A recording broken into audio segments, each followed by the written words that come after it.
It's just like to mark today that 8 people have passed again from COVID. So as good as we're going and we feel we are making progress with the lockdown, we must stay as vigilant as ever. And again, we thank our health services. Minister, COVID-19 has presented significant challenges to many sectors, but certainly your portfolio of transport, sport and tourism is seeing a significant fallout, I would suggest. Can I just ask you a couple of questions, largely with respect to transport, if you please, with respect to bus in particular, but in terms of social distancing, I think you have acknowledged that the 2-metre distancing provision that's being required at the moment would mean that only 20% of capacity would be used on a normal bus route. And if it went to 1 metre, I think it's 40% capacity.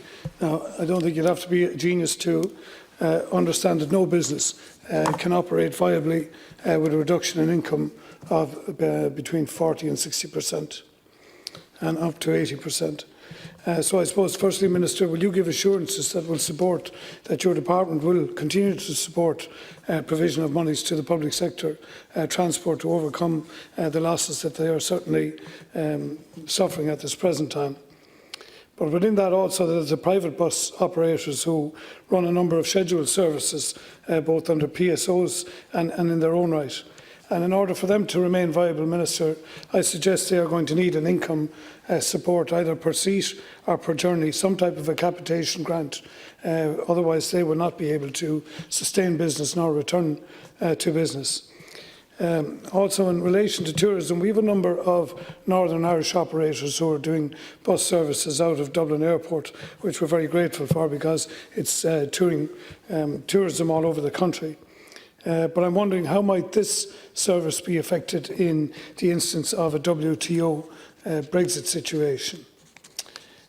Also, Minister, the PSO contracts that exist between Bus Éireann and private bus operators, I think parents and employers both are going to need to have visibility come September as to what the situation is with the return to operations for these.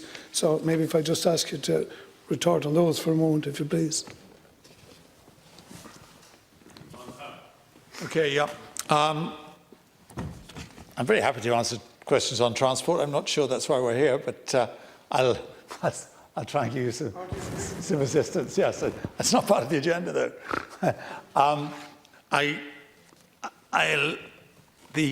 the PSO funding, you wanted some assurances.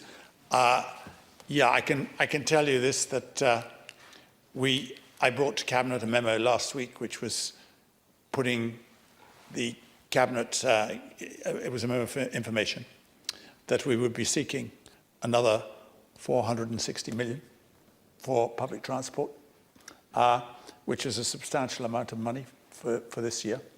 Because the Deputy will understand, what's happened already this year has used up the allocation so far.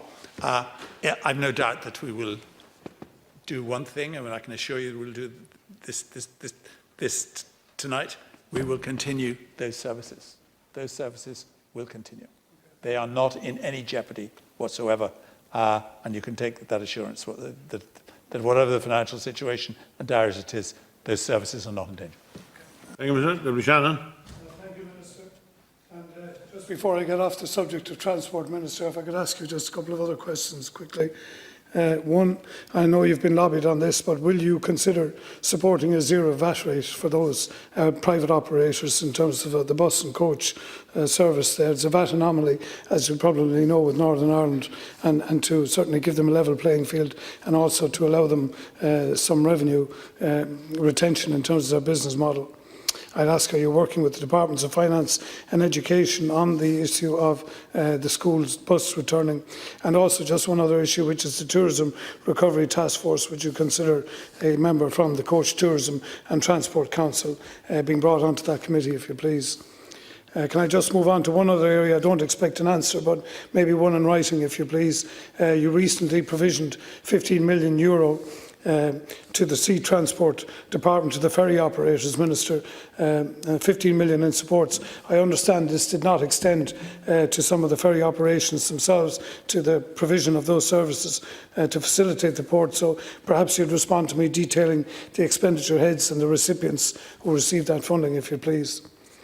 Just in terms of outdoor sport, we've been given a lift, as you know, Minister, with the return next week and this weekend of GAA, soccer and all of that. And as a coach, a juveniles coach myself, that's great news for kids and for people involved in the sport. But maybe you might give a quick word on when you think that those clubs that depend on gate revenue might, in terms of your timelines, might see some spectator attendance being considered again. Can I also just highlight what's already been said in the House today, which is with respect to the boxing. I think I'm appalled, I'm sure everybody else in this House and the public at large are appalled at the sight of a high-level Irish drug cartel member alleged to be involved in murder and serious crime being rebranded as an international media boxer, an international promoter of boxing renown. I'd hope, Minister, that your department officials are doing everything they can to liaise with the amateur boxing associations to make sure that this gentleman or any of his contacts are not liaising or intersecting with our amateur boxers or acting as agents for them. I think we should certainly be making a very principled stand on that, if you please. And just in respect of the Tourism and Hospitality Minister, we heard from David Nabarro this morning from the WHO, but one of the things that it appeared to suggest that in terms of bar food and restaurant serving, a large component will have to be self-service in the future, I would say. And I'm just wondering, can you say anything on the economic planning that might give comfort to the many thousands of small business owners and employers in the tourism and hospitality sector? And just also, Minister, sun holidays this year look unviable, I would suggest, for many in the country. And has your department considered any significant communications campaign to try and highlight the idea of Irish staycations and to build support for a Buy Irish, Stay Irish campaign this year, Minister for the tourism sector? Thank you. Yeah, okay, that's quite a lot of, you wear a large number of hats for a new deputy. It's very prolific, well done. I'll do what I can with that, and I'll refer to Deputy Griffin in a minute. Yes, let's see. On the Tourism Recovery Task Force, to which you alluded, we have actually filled that up. I'm not intending to suggest that expands anymore. It's fairly large as it is. Advisory Council. Well, maybe it's really very much up to them. Once we made that appointment,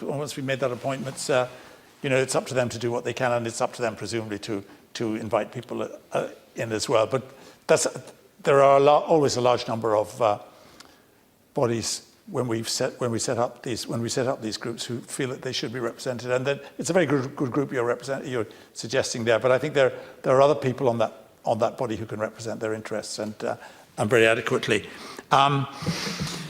The Brexit situation, well, I think cross-border bus service can and will continue without any Brexit deal.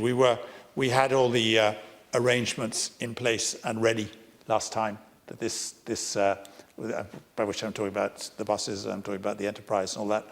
We had arrangements made last time for a no-deal Brexit, and I think they will presumably, I can't speak for what's going to happen in December, but in the months to come, but I think they'll be ready and in place if that were to happen. On the ferry operators, yeah, I'll come back to the deputy on that and any other questions you asked on staycations and tourist and hospitality sector. Let me just say one thing, and then I'll let Deputy Griffin in. Yes, you talk about staycations. I think the outlook for staycations is far better than it was 6 weeks ago or 3 weeks ago. There is obviously a great impetus for people to open up, and they are opening up. And I think whereas 6 weeks ago or 5 weeks ago, people didn't look forward to holidays here at all. They said the tourist was dead. There is life in the tourist industry now as a result of the lifting of the restrictions.